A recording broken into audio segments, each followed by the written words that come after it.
Selamat datang kembali di pembahasan mendalam kita. Kali ini nih, kita mau gali sesuatu yang fundamental banget soal pikiran kita. Gimana sih cara kita ngendaliin pikiran sama tindakan? Kita kan sering ngerasa ada batas jelas gitu ya, antara yang kita lakuin sengaja, sadar, sama proses lain yang kayaknya jalan sendiri aja, otomatis. Yang implisit itu. Nah, sumber kita kali ini tuh dari sebuah bab di buku akademis, bab 6, ditulis oleh Chris Blaze. Bab ini ngomongin soal perhatian sama tindakan yang rasanya nggak pakai usaha. Tapi yang seru, Blaze ini justru nantang batas tegas tadi. Batas antara kontrol implisit sama sadar yang kita sering yakini itu. Jadi, misi kita sekarang nih, kita mau bongkar pertanyaan kunci ini. Apa benar kontrol eksekutif, kemampuan kita buat ngatur pikiran, fokus, nahan godaan gitu? Apa benar itu harus selalu pakai kesadaran? Atau jangan-jangan sebagian besar pengendalian diri ini malah jalan di luar radar sadar kita? Ada niatnya gitu. Beda banget kan sama misalnya refleks narik tangan pas kena panci panas. Itu jelas otomatis. Betul. Perbedaan antara yang disengaja sama yang refleks itu rasanya nyata banget ya di keseharian kita. Tapi, nah disinilah tantangan dari Chris Blaze di bab 6 itu. Dan ini juga didukung temuan lain di buku yang sama. Argumen intinya Blaze itu lumayan provokatif sih. Dia bilang, beberapa proses mental yang kita anggap contoh klasik kontrol eksekutif, yang kayaknya butuh usaha sadar itu, ternyata bisa dan mungkin seringnya terjadi di luar kesadaran kita. Tunggu. Jadi, ide bahwa kita selalu sadar pas lagi ngontrol fokus atau nahan keinginan itu, ditantang. Kok kayaknya agak aneh ya dengarnya? Bertentangan sama intuisi gitu. Gimana ceritanya Blaze sama peneliti lain bisa sampai ke kesimpulan gitu? Buktinya apa? Pertanyaan bagus. Emang ini nantang pengalaman kita sehari-hari sih. Nah, salah satu alat eksperimen utama buat nyelidikin ini itu namanya tugas Stroop. Mungkin Anda pernah dengar atau malah nyoba sendiri. Di tugas ini Anda dikasih lihat kata-kata nama warna, misalnya merah, biru, hijau. Tapi kata itu dicetak pakai tinta warna yang bisa jadi beda sama arti katanya. Contoh, kata merah ditulis pakai tinta biru. Nah, tugas Anda itu ignore tulisannya, abaikan katanya, terus sebutin warna tintanya secepat mungkin. Jadi, buat kata merah tinta biru, jawabnya harus biru. Iya, ingat saya. Itu susah loh. Kayak ada dorongan kuat banget buat baca katanya, tapi harus dipaksa lihat warnanya. Rasanya kayak ada konflik gitu di kepala. Tepat, kata konflik itu kuncinya. Tugas Stroop memang sengaja dibikin buat menciptakan konflik kognitif. Ada proses yang otomatis banget, mendarah daging, baca kata. Tapi ada juga instruksi tugas yang kita pegang sadar, sebut warna tinta. Dua-duanya ini saingan. Nah, disinilah teori hipotesis pemantauan konflik itu main. Teori ini bilang ada bagian otak kita, namanya anterior cingulate cortex, ACC. Anggap aja kayak detektor alarm internal gitu. Dia ini sensitif banget sama konflik kayak tadi. Pas ACC deteksi ada bentrokan antara respons otomatis sama tujuan sadar, dia kirim sinyal. Oke, jadi ada alarm bunyi di otak pas ada konflik. Terus, habis alarmnya bunyi, apa yang terjadi? Nah, sinyal dari ACC ini jadi pemicu buat area otak lain, utamanya dorsolateral prefrontal cortex, DLPFC, ini bisa kita anggap manajer fokus kita lah. Nah, si DLPFC ini terus melakukan penyesuaian. Tujuannya apa? Buat memperkuat volume info yang relevan sama tugas warna tinta tadi, dan sekaligus ngecilin volume atau ngekan info yang ganggu arti katanya. Proses deteksi konflik terus nyesuaiin fokus ini. Inilah inti dari kontrol eksekutif. Sampai sini mungkin masih kedengeran nyambung ya sama ide kontrol sadar. Oh, saya sadar ada konflik, jadi saya usaha lebih keras. Tapi yang jadi krusial di argumennya Blaze itu gimana penyesuaian kontrol ini terjadi dari satu percobaan, satu trial, ke trial berikutnya di tugas Stroop. Ada fenomena menarik namanya Gratton Effect. Fenomena ini nunjukin kalau Anda baru aja selesai ngerjain trial yang penuh konflik yang inkongruen tadi, kayak merah, tinta biru, Anda cenderung bakal lebih cepat dan akurat pas ngerespons trial inkongruen berikutnya. Jadi kayak otak kita otomatis belajar dari susahnya trial tadi, terus langsung siap-siap buat trial susah berikutnya gitu. Mirip kayak kalau kita lagi ngetik cepat, terus salah ketik, jari kita otomatis jadi agak lebih hati-hati di kata berikutnya. Tanpa kita sadar mutusin, oke, fokus gitu. Analogi itu cukup oke buat gambarin sifat otomatisnya. Secara intuisi kan kita mikir, wah, tadi susah, saya harus lebih fokus ke warna nih sekarang. Kedengerannya kan kayak strategi sadar. Tapi, disinilah temuan penting dari Blaise dan rekan-rekannya. Mereka pakai model komputasi, kayak simulasi otak di komputer gitu, buat ngetes apa Grattan Effect ini beneran butuh strategi sadar. Hasilnya cukup mengejutkan. Model komputasi mereka itu bisa niru Grattan Effect persis kayak di manusia. Dan yang paling penting, model itu bisa ngelakuinnya tanpa perlu ada lapisan kontrol strategis atau sadar yang ngawasin dari atas. Modelnya cuma kerja berdasarkan mekanisme penyesuaian otomatis di level item. Artinya, penyesuaian terjadi dari trial ke trial sebagai respons langsung ke tingkat konflik di trial sebelumnya.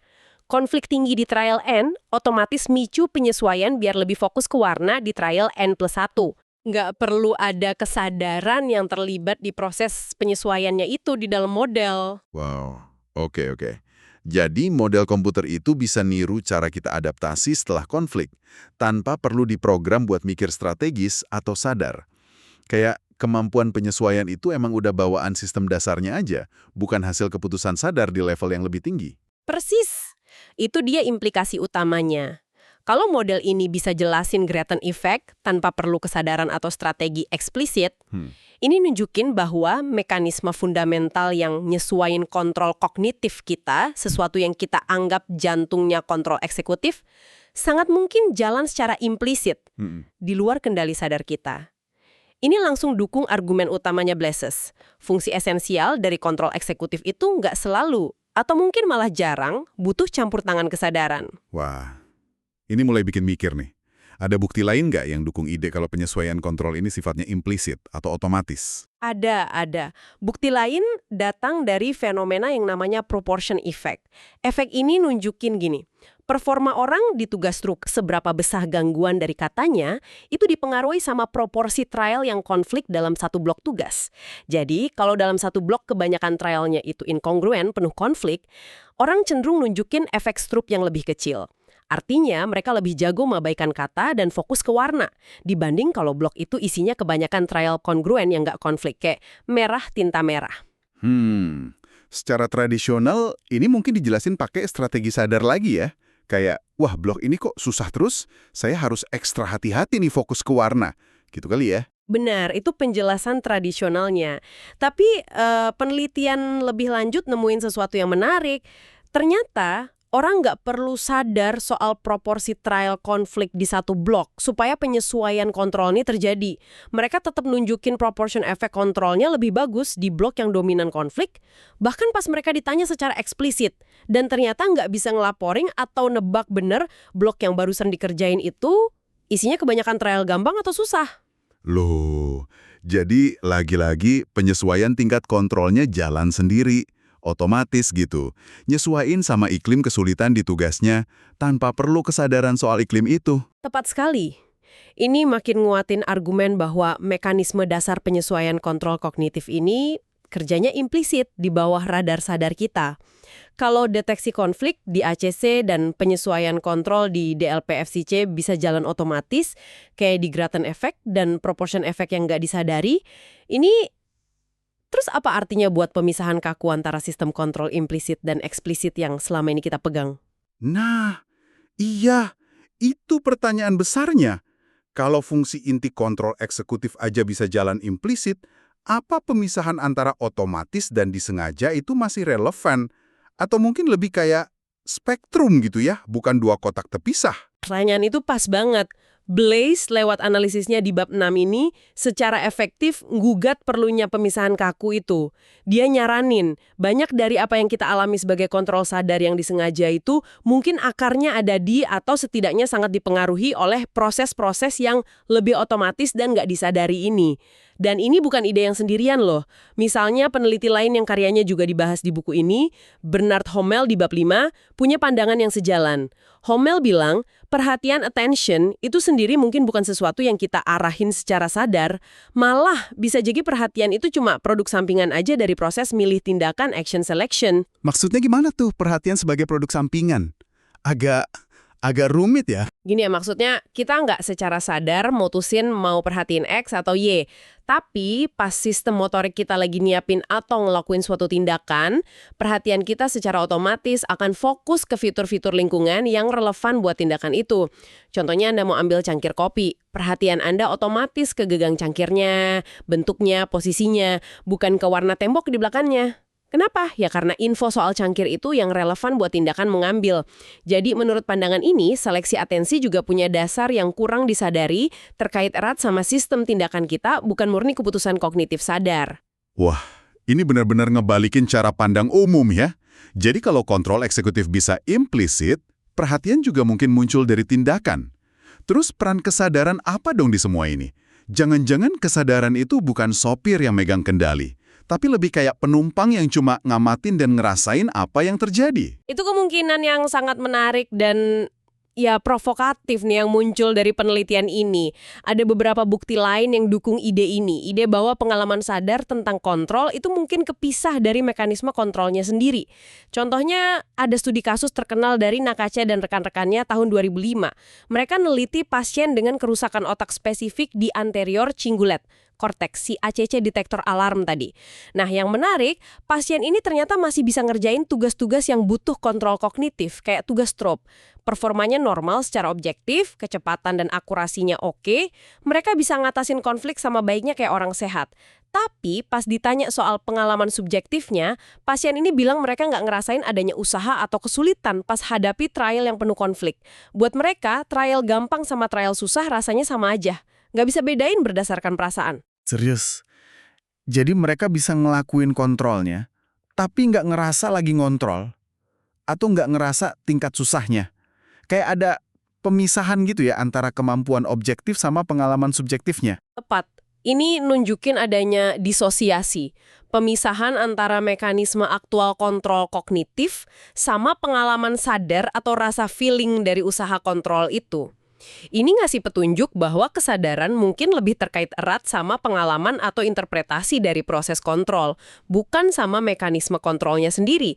Mungkin fungsi kesadaran itu buat monitor hasil, ngasih rasa kepemilikan atas tindakan, atau ngintegrasiin info buat rencana jangka panjang, tapi bukan sebagai inisiator langsung penyesuaian kontrol dari waktu ke waktu. Jadi, kalau kita rangkum argumen Bliss di bab 6 sama bukti-bukti pendukungnya, dia secara fundamental nantang pandangan dualistik. Pandangan yang misahin tegas sistem kontrol implisit, otomatis, sama eksplisit, sadar. Bukti dari tugas kayak Stroop, terutama analisis Granton Effect dan Proportion Effect, termasuk fakta bahwa efek ini bisa terjadi tanpa sadar, plus dukungan dari model komputasi, semuanya nunjuk ke kesimpulan bahwa mekanisme inti penyesuaian kontrol, aspek kunci kontrol eksekutif, bisa jalan secara implisit. Ini bawa kita ke gagasan bahwa kontrol eksekutif nggak harus selalu sadar, dan peran kesadaran dalam kontrol mungkin beda dari yang kita bayangin secara intuisi. Oke. Coba kita tarik benang merahnya ya. Jadi, kesimpulan utama dari penelusuran kita ke bab 6 karya Chris Blaze ini, pandangan umum kita soal pengendalian diri sebagai sesuatu yang selalu sadar dan disengaja, itu kayaknya perlu ditinjau ulang deh. Penelitian ini, terutama yang pakai tugas Stroop dan pemodelan komputasi, nunjukin kalau mekanisme implisit proses otomatis di bawah radar sadar itu kayaknya main peran jauh lebih gede dalam ngatur fokus, perhatian, dan perilaku kita dibanding yang sering kita sadari. Batas antara yang otomatis sama yang disengaja jadi lebih kabur gitu ya. Nah, ini tentu aja bawa kita ke satu pemikiran penutup yang menarik buat Anda renungin sendiri nih. Coba deh perhatiin pengalaman Anda sehari-hari. Pas Anda ngerasa lagi fokus banget ngerjain sesuatu yang susah, atau pas Anda berhasil nahan diri dari godaan nggak jadi buka medsos pas lagi kerja misalnya? Seberapa banyak sih dari pengalaman kontrol itu yang rasanya kayak hasil dari keputusan sadar, langkah demi langkah, dan seberapa banyak yang mungkin rasanya lebih kayak ya respon yang ngalir aja, adaptasi yang terjadi hampir otomatis gitu sama tuntutan situasi, atau konflik internal Anda saat itu? Apa benar garis pemisah antara kontrol sadar sama proses implisit di dalam diri Anda itu setegas dan sejelas yang selama ini kita bayangin? Terima kasih banyak sudah menyimak pembahasan mendalam kita kali ini. Semoga ini ngasih perspektif baru ya soal cara kerja pikiran Anda. Sampai jumpa di kesempatan berikutnya pas kita gali sumber-sumber menarik lainnya.